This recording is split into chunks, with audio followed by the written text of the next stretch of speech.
Sales conversations where both buyers and sellers win are rare and plagued by the cringe. We've all felt it. It's that sinking feeling that both buyer and seller get when the conversation is going off the rails.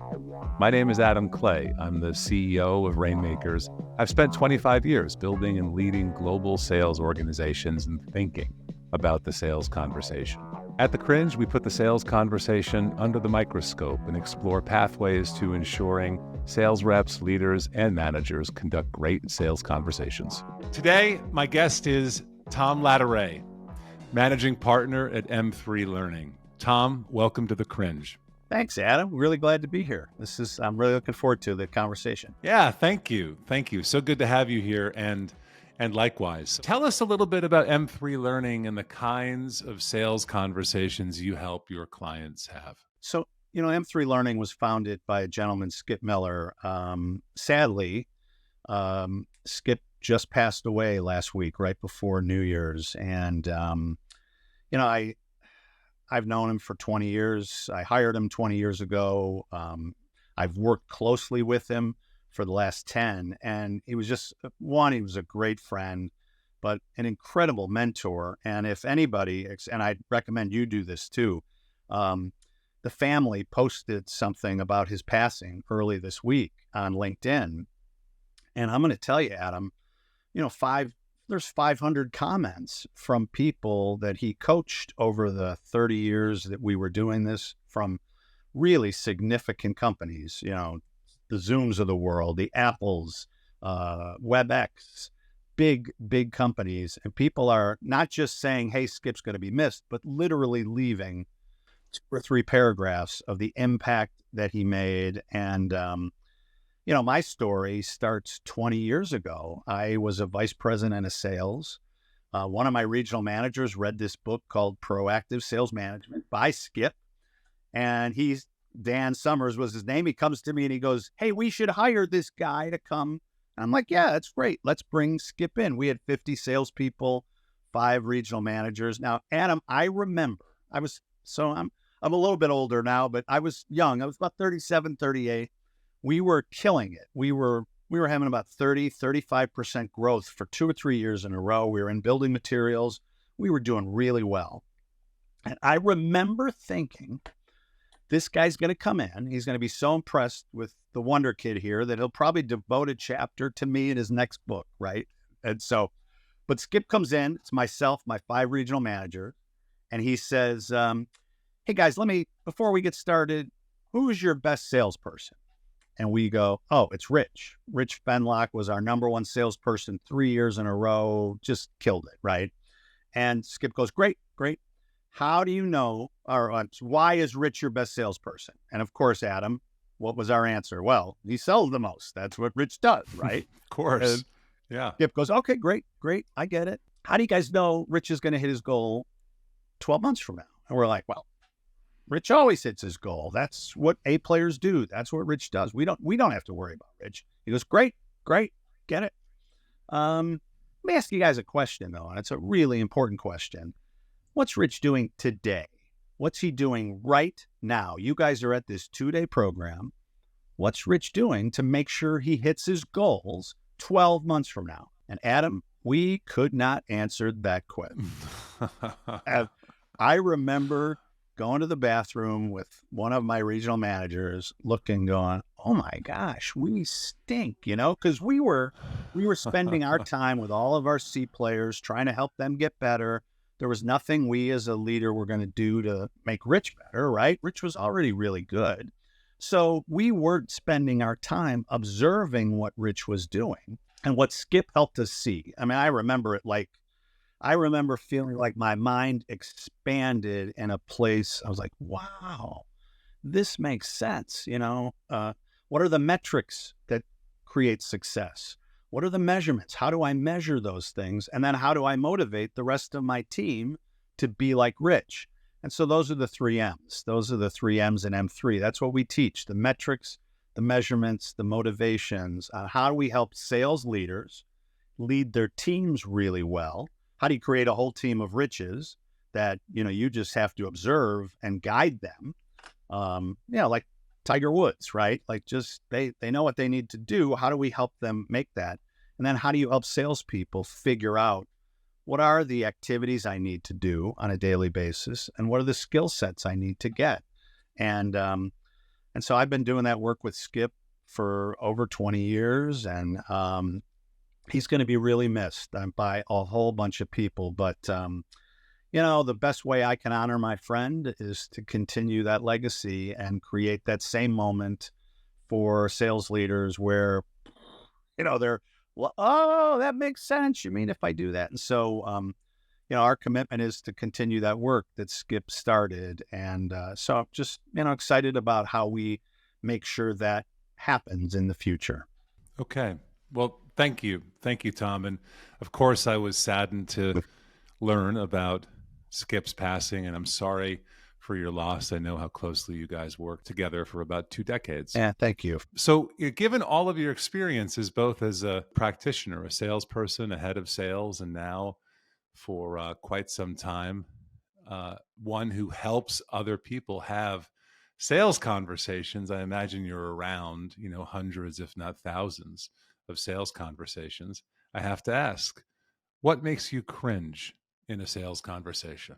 It still amazes me why we talk so much and we don't ask more questions. I mean, that's, in a simple way, that's what makes me cringe. When I watch salespeople, now, again, I get it. They're excited.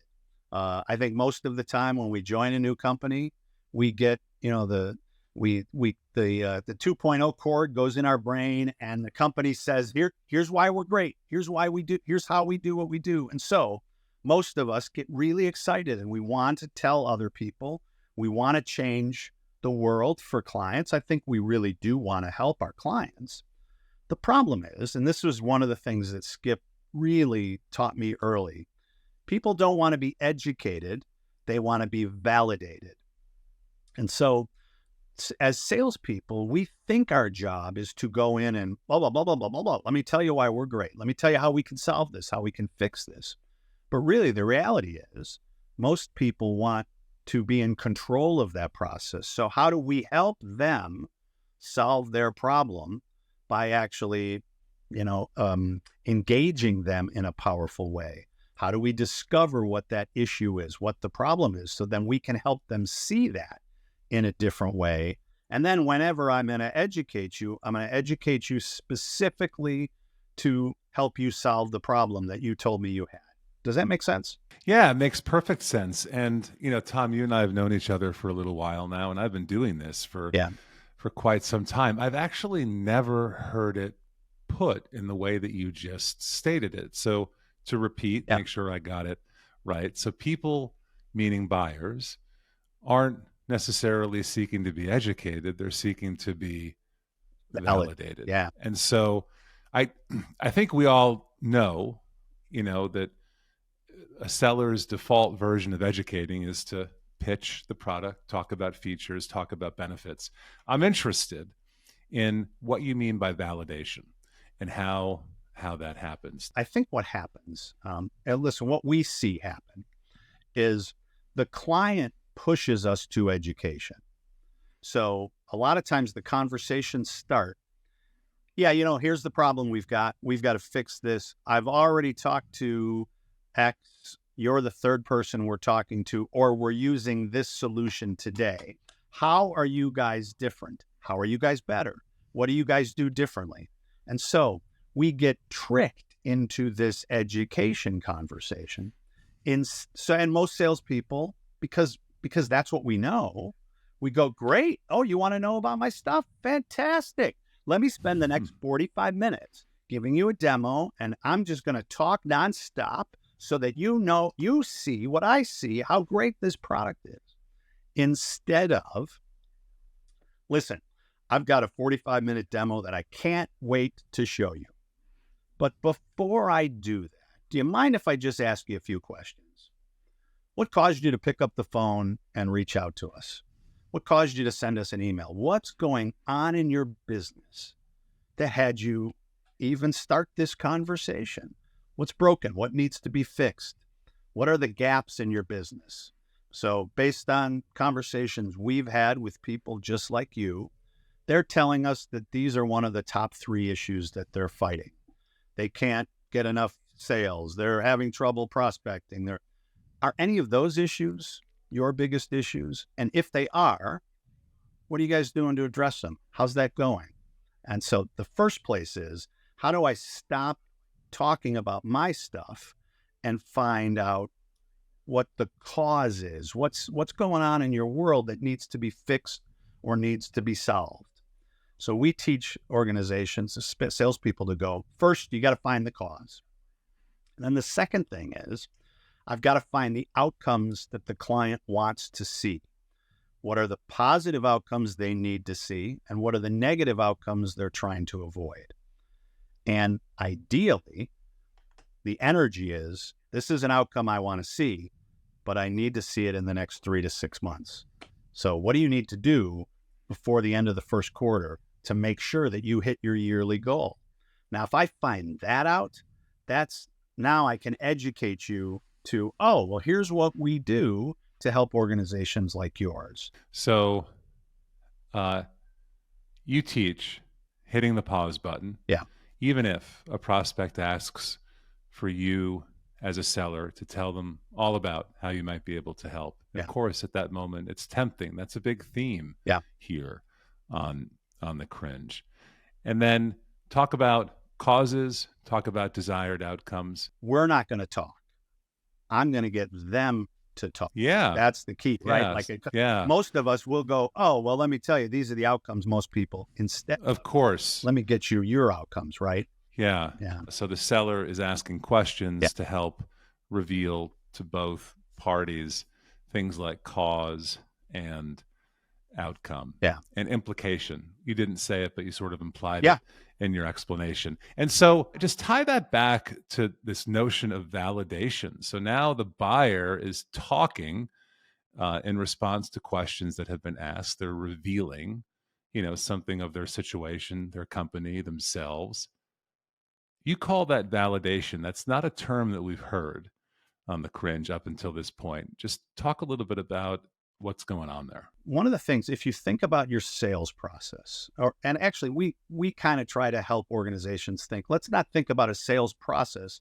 Let's think about how people buy. So what's the buy process? So the first stage in a buyer's process is they have initial interest. They don't know what they don't know.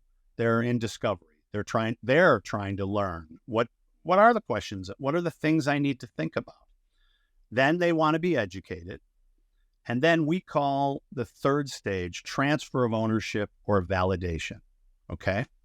So probably the best way I like to illustrate this is, Adam, have you bought a car in the last 5 or 10 years? I have. Did you take a test drive? I did. Okay. So how successful would I be as a salesperson if after you took a look at all the models and you said, I'd like to try this car out? How successful would I be if I said, hey, great, you're going to love this car. Why don't you get in the passenger seat? I'm going to get here in the driver's seat. And I'm going to show you how this baby handles.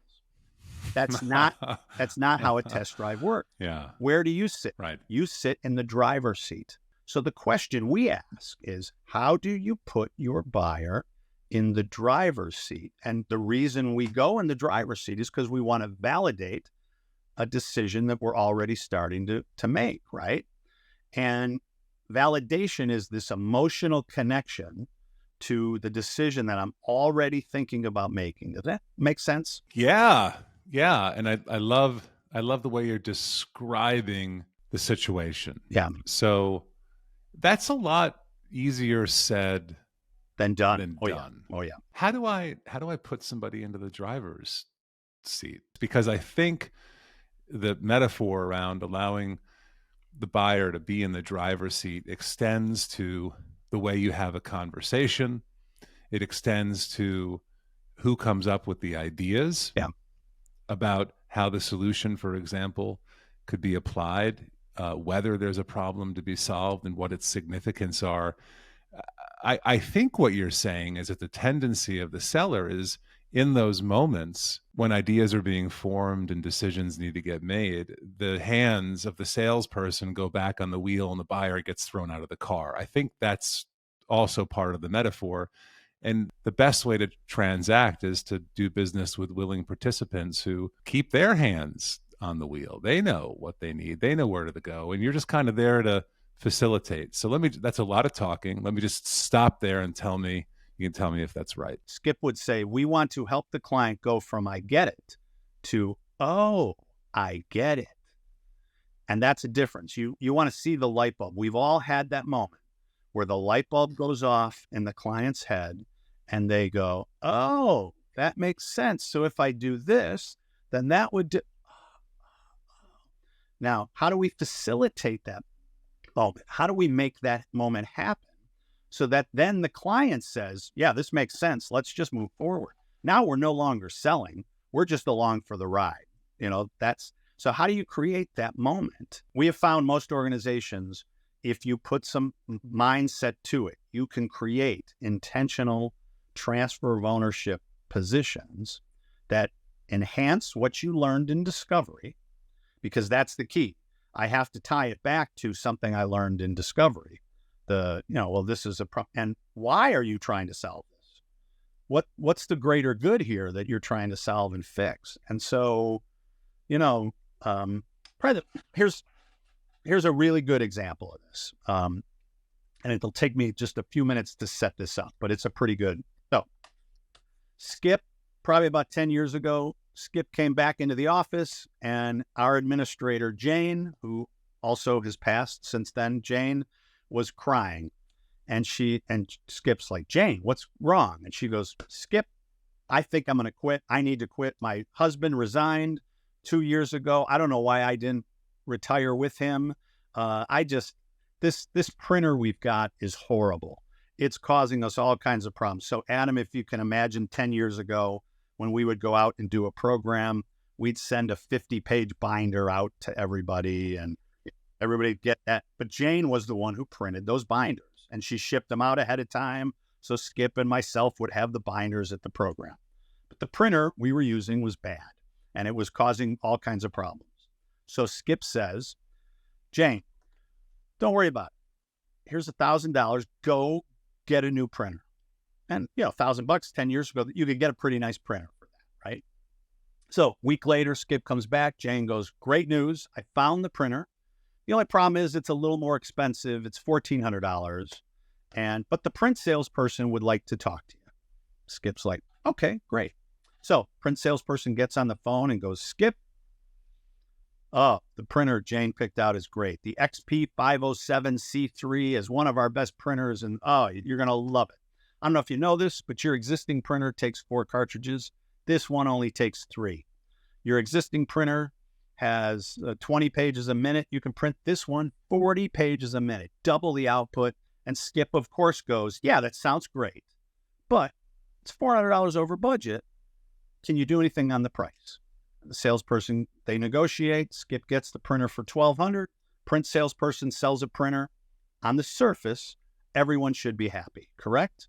Sold a printer. The thing we teach is the question the salesperson should have asked Skip before he launched into the talking about the printer was, Skip, why are we having this conversation in the first place?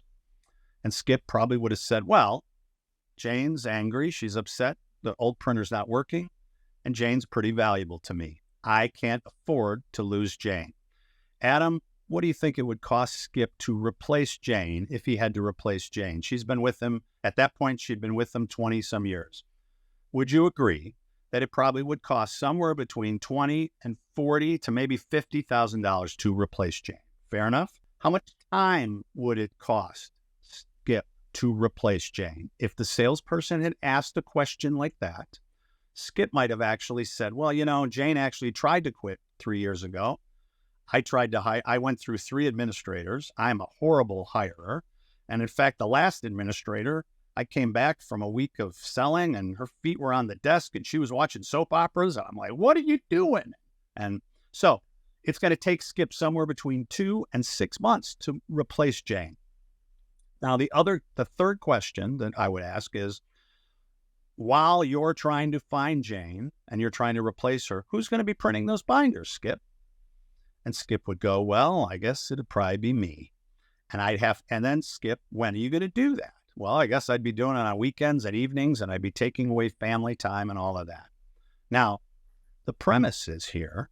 So you're telling me, Skip, that to replace Jane, it might cost you in dollars somewhere between $15,000 and $40,000. In time, it might cost you somewhere between 2 and 6 months.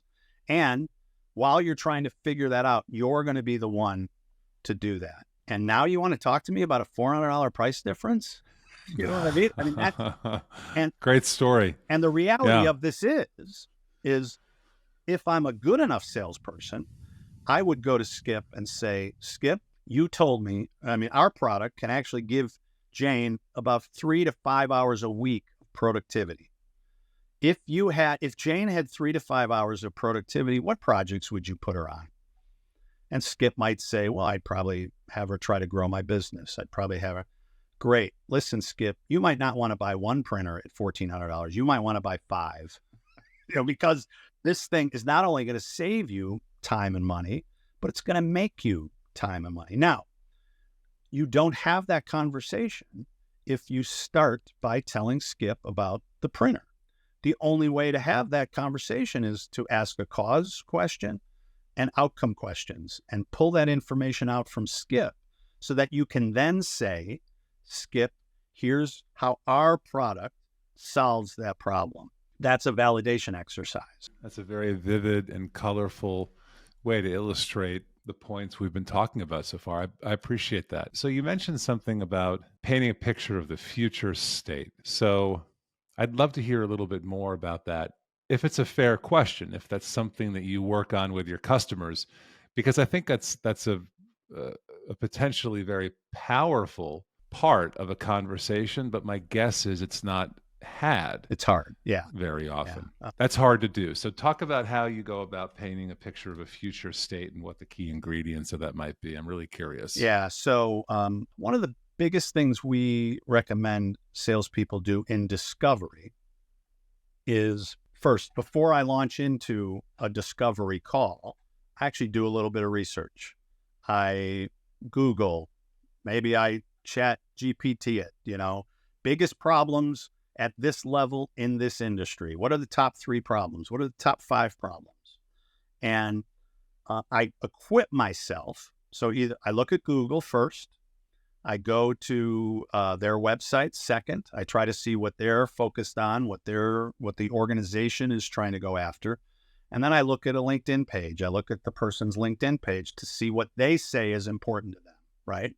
And again, you'd be surprised at how much information is out there that can equip you for that discovery call. And so then I walk into that discovery call basically saying, listen, I've done a little bit of research. I've looked at your LinkedIn page, or I've looked at this, and what we know about people at your title and at organizations like yours or in your industry is you're trying to fix one of these 3 or 5 problems. Did I hit the nail on the head? Which one of those problems is your biggest concern? What are you trying to fix, and how's that going? And then we tell people to ask a gap question. Add them on a scale of 1 to 10. If this is your highest problem, a scale of 1 to 10, how'd you guys finish 2023? Where are you today? And most people will give you, we're about a 3 or a 4. Okay. As you look out at 2024, where do you want to be? So you're a 4 today. Where do you want to be? Where do you need to be? Oh, we've got to be at an 8. We've got to be at a 7. And so now I've uncovered a gap. And then my question is, what's that gap worth? So then I start asking some questions. So in our world, we'll talk with a lot of companies who have sales cycles that are 6 months, 8 months, 9 months. And they go, well, we've got to shorten the sales cycle. And so you go, okay, well, what would that look like? Right now you're at eight months. We've got to get it down to 6. Great. That's a gap. So I got a 2-month gap. If you fix that problem, what impact is that going to have on the organization? How much more additional money? What's that? How many deals will you close because of that? And then you let the client articulate what that impact is. And then sometimes all you have to do is go, well, that's what we do. We help organizations solve that problem. And in fact, we've got some really successful companies that can talk about how they've gone from 9 months to 4 months. So that's actually very interesting. And you did something there that I didn't fully expect when I asked the question. What's that? Well, yeah. So when you were talking about the conversation between Skip buying a printer and the printer salesperson, putting yourself in the role of the printer salesperson, you painted a picture of what the future looked like. And when I asked the question, what I expected to hear was, well, yeah, we teach our clients to have their salespeople paint a picture of the future, which is valid. What you just did was different. You said, where are you today? 4. Where would you like to be? 8. What are you going to have to do to fill that gap? What's this look like in order to get to an 8? Which is to say that the answer you gave didn't put the brush to paint the picture with in the hands of the seller. You put the brush in the hands of the buyer, which, to be fair, I think is artful. That is validation. That's the space. And so you are completely right. The sad thing is, it's not a muscle that a lot of salespeople, they don't even know they have that muscle. A lot of times they don't even know how to have that conversation. But boy, if they can have it, if they can exercise that muscle, all of a sudden they start uncovering things that they didn't and the client uncovers it. It's really, that's the key is, I'm learning as a salesperson, but really the client is uncovering and they're going, oh yeah, okay.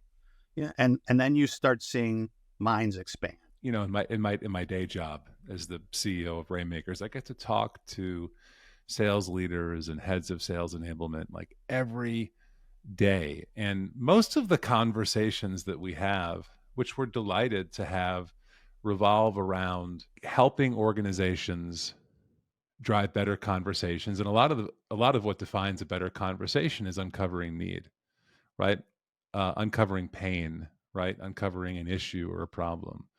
And I think what often gets left behind is the inverse. It's like, what will your future look like if you solve this? And that's a great skill. And I, as a seller, can paint the picture based on my experiences in helping people who have been in similar situations, or I can ask some artful questions like you've done here to help the buyer paint that picture. But what I like about that is it puts everybody, including the seller and the buyer, into a more positive frame of mind, meaning not everything about this conversation needs to hurt and be a pain and a problem and a need. Like, part of this conversation should be about, how great it's going to feel after we nip this one in the bud. So one of the things we teach about outcomes is you almost want to do both. I want to have a positive outcome conversation, but then I also want to have what negative outcomes do you need to avoid? That conversation sometimes is really rich because they'll go, 3 years ago, we tried to change over it was a nightmare. I can't afford to have that happen again. And you go, okay, great. We're going to make sure, and in the printer story, Skip can't afford to hire somebody that's not going to be productive or effective, I can't afford that and then if I find out what impact that had, well, how much did it cost you when that went through? Oh my gosh, we lost people. We lost months of productivity. We didn't hit our goal. And then you start pulling that information out and you can see that, so many times, if we only talk about our product, then we're only evaluated on the price. One of the exercises Skip would always hammer for me is, we teach this, what's the problem and what's the size of the problem? And if we can't answer that as sellers, then we are only talking about our product. We have to be able to articulate what's the problem and what's the size of that problem. And if I'm below the line, the only problem is that many times I'm only associated with a smaller problem. Our recommendation is for salespeople to get above the line. And then I find out, we call it finding the trains. What are the things that the senior level folks are focused on and they need to fix and solve? And how do I attach this transaction or this project to the bigger picture? And all of a sudden, this $200,000 product is part of a $3 million problem that they have. All right. So Tom, I have one more question, then we're going to send you out as we try to with a role play. So I think we've just spent a good chunk of time talking about some really material things that you believe about the sales conversation, that you help others to understand. And there's always this interesting, I think, temptation on the part of those listening to a conversation like this to say, well, that really kind of amounts to a bunch of tips and tricks. And, one thing we try to steer clear of on the Cringe are the tips and the tricks. And I know that you and Skip have worked out an entire system of selling, an entire framework. I just want to talk about the underlying beliefs that drive your guiding principles when you're teaching people to do it. And let me just color the conversation by saying that underneath all of this, there has to be a belief that these conversations are ethically right, they're honest, and they're intended to reveal to both parties whether or not there's even a reason to proceed. Because the flip side of everything that we're talking about is what might get revealed is there's really nothing that I can help you with, or there might not even be a problem here that's significant enough for either of us to invest time, that maybe you as the buyer just kind of misunderstood what we did. And I'm delighted to have the conversation, but we have to part ways now, and that's fine. And so just briefly talk about kind of the principles and the ethics that are driving the conversation from your perspective. One of the things I like to have salespeople think about is the path from being an order taker to a strategic partner. As an order taker, I just take orders. And as I learn more about my product and I learn more about my client, maybe I become a solution provider and I'm able to start showing them, hey, here's how our product here's how you could use our product. But the ideal is, how do I get to be a strategic partner with my client?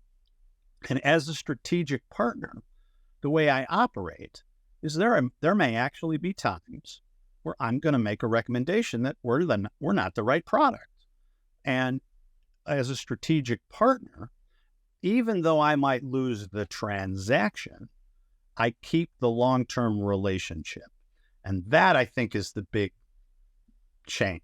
We're trying to get salespeople to stop thinking about transaction, and thinking about strategic partnership. How can I help this organization? How does me helping you solve this problem solve many problems for you? How does that create a value that where not only am I just selling you stuff, but I'm solving your problems? And sometimes we have to be okay with saying, you know what, I might not be the right solution for you, knowing that people are going to remember that, and they're probably going to bring us back into a bigger conversation when they're ready. Did I answer your question? Yeah, you did. And I'll just tie it back to everything that we've been talking about. And your belief, I agree with this, by the way, is that the only way to arrive at an understanding of whether or not you can help somebody is to have a conversation and to ask the right questions. So Tom, as is our tradition here on the Cringe, we'll wrap up with a role play. And what I'd like to role play with you is what it sounds like when you have a conversation with somebody you've been working with who is below the line, as you described, and have you ask for access to the individuals who are above the line. I think it's one of the harder things that salespeople have to do, and I'd just love to hear what that sounds like when you do it. So first off, I would have loved if you did a little bit of research ahead of time to try to find out maybe who the above the line folks are. Maybe even we've seen people even reach out to those above the line people and say, and have some sort of conversation or at least some sort of connection. But Now I'm talking to Adam below the line. First up, Adam, thanks so much for your time. My goal and objective here is to understand why you're reaching out to us in the first place. What's going on? Where are the gaps in your organization? What are you trying to fix? What are you trying to solve? And why? What are those outcomes you need to see and why? Both what are the outcomes I can't afford to have? What are the outcomes I need to see? And how quickly do you need those fixed and solved? And so once we have that conversation, I'm going to do my best to help you move this throughout your own internal organization. So would you mind letting me know, how will this decision be made? So then we start asking some decide questions. Not are you the decision maker, but it's, how is this decision being made? What is the process for this decision to be made? Can I help you, or can you help me help you by engaging the key people that are going to be part of this? I'd love to learn some things about what they're trying to fix and solve so that I can help you solve your problem. Could you make that meeting happen? Could you facilitate that meeting for us? Okay. And so just to continue with the role play. So the executive vice president that I report to is Nate. And ultimately it's his decision. He'll have to talk to Jennifer, who is the CFO in the organization, to get full budgetary approval. Yeah, perfect. So Adam, can we have that conversation with Jennifer and Nate? How soon could we have that conversation? What I'd love, before I go through demo and before I show you how our product works, I'd love to determine or find out why they're even trying to fix and solve this problem. What are some, how does this project impact the bigger space? Now, you might have some of those answers, but maybe we'll both learn something if we can get them in a meeting. Is that something you could coordinate? Yeah. I think I could. So great. So end role play. And so what I think I heard there was that you're making it clear that you're going to want to talk to others in the organization who are involved in the decision at the very start of the sales conversation, before you go too far down the road, just making it abundantly clear. What we see too many times is we see salespeople, they don't involve above the line people until we're all the way in stage 4. We've given pricing, we've done it. Involve them earlier so that you can find out how this project is impacting the whole organization, how it's impacting that department. And all of a sudden, then I find the value of this project to the bigger picture. And then the more involved the above the line folks are, the less we're having a price conversation and the more we're having a value conversation. All right. So Tom, on that note, thank you so much for taking the time to talk with us today. Yeah, I really enjoyed this, Adam. This was tremendous. I love telling stories. We've got so many examples of how this works that I sometimes get really passionate about it, as you can see. But I really enjoyed this conversation. Thank you. It was my pleasure, Tom. Delightful to be here with you. All right, this has been another episode of The Cringe. My sincere thanks to Tom Latteray, managing partner of M3 Learning, for making time to speak with me today. If you've enjoyed listening, follow me, Adam Clay, on LinkedIn. I'm regularly sharing cringe-killing thoughts around the sales conversation there. This podcast is produced and presented by Rainmakers, where we believe the sales conversation is everything. Check us out online at www.rnmkrs.com.